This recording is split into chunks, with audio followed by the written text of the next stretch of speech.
talking a lot about the sort of macroeconomic environment, and I'm sure most of our audience here today is also interested in the sort of digital transformation and the impact on individuals and companies as well, and also on data. And I'd like to go back to a few things that were said earlier today.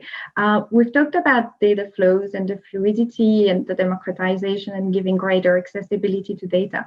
But at the same time, what we see is that data is a sovereign asset, and nations have become, and crucially during the pandemic as well, have become more concerned about where the data is stored, how it is used, for what new business models and what purposes. So how can we manage those tensions and paradoxes about the fluidity of data, but at the same time, the sovereignty of data? Maybe Duncan can start with. Sure. Complex question.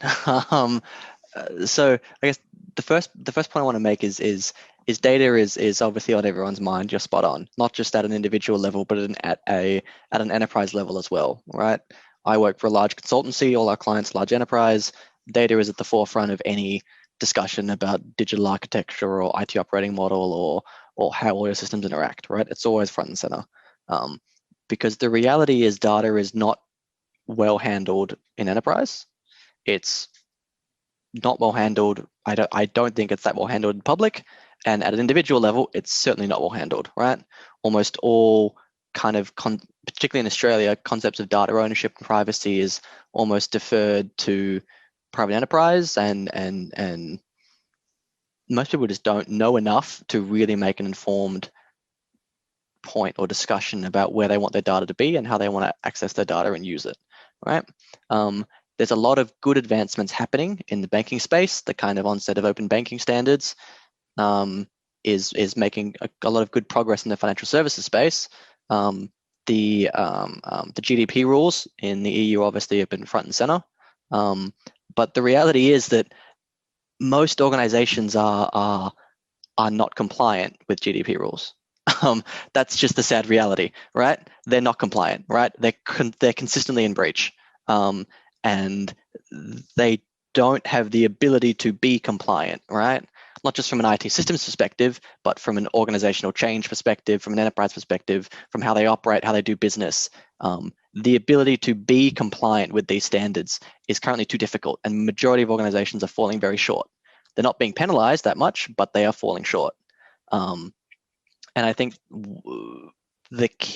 some of the key actions needed to correct that level of compliance, one is obviously significant IT investment, but two is a lot around the education and change piece, because people just don't understand the role data plays in enterprise or the value their data has in enterprise. So I think there's certainly a lot of work to do to get those compliance standards up, but there's probably also a lot of work to do in how we shape those standards. Because I think even some of the rules in the GDP and some of our open banking standards are probably starting to defer more on the individual, right? Giving as much ownership to the individual as possible, where perhaps there's a better balance that needs to be struck between the individual and enterprise and how data is actually used, if that makes sense.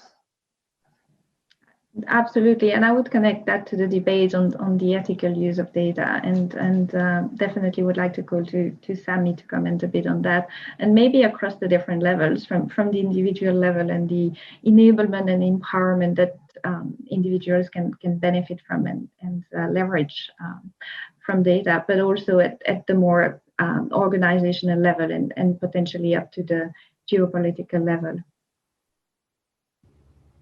So it was a good point in having a better balance in regards to the usage of data and the ownership of data. There's been a lot of chatter about, individuals should be compensated for these large organizations using their data or harvesting their data or whatever. And if you look at probably the two biggest perpetrators of that, Google and Facebook, who harvest your data more than anybody else, if you just look at the number of customers Google has or users, and same for Facebook, your individual data, frankly, isn't worth all that much. Even if Facebook paid 50% of the value of your data to you, you'd get like $5 a year. It's not individual data is not that valuable.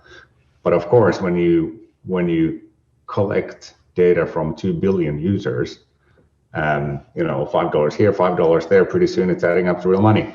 So for the companies themselves, I think there are a couple of different ways of thinking about it. Obviously, the kinds of Google and Facebook, they want to get all your data and monetize that, and you as a consumer get free services. And often these are good free services. I mean, we probably all use Google, and as far as search engines go, it's a pretty good search engine. Although I would challenge you to try some of the alternatives, because believe it or not, there are alternative search engines. Then on the other hand, you have Apple, who doesn't really try to monetize your individual data. They've been very strong in their drive to privacy, consistently so and increasingly so over the past years. But obviously that means that you pay through the nose for the devices. So in that sense, if you look at the mobile consumers, consumers are given a choice. You can either pay with your data, or you can just pay for the device quite significant amounts and be better protected from a privacy standpoint of view. And if you look at Apple's market share in countries like Australia, a high income country, by all things considered, it's about 50%. So, and there has been some recent research that, privacy features do increase actual willingness to pay, and consumers are willing to pay for better privacy protection. Whether that will be a sustained trend, I hope so, but we shall see. Obviously, some of these data breaches that have happened raise awareness of this, but for most consumers, it is really difficult. I mean, you can vote with your wallet in terms of mobile devices, but then what are the alternatives for using, say, Facebook? If you want to connect with your friends and family who are abroad and they all use Facebook, what alternatives do you have? And this is something where I feel, companies like Facebook would do well to bring an optional, even if it's a paid tier, optional tiers that people can pay and then not have Facebook dig through any of their data. Yeah, data as a commodity and as a currency. I think that will make a very nice article at some point. That's great insight.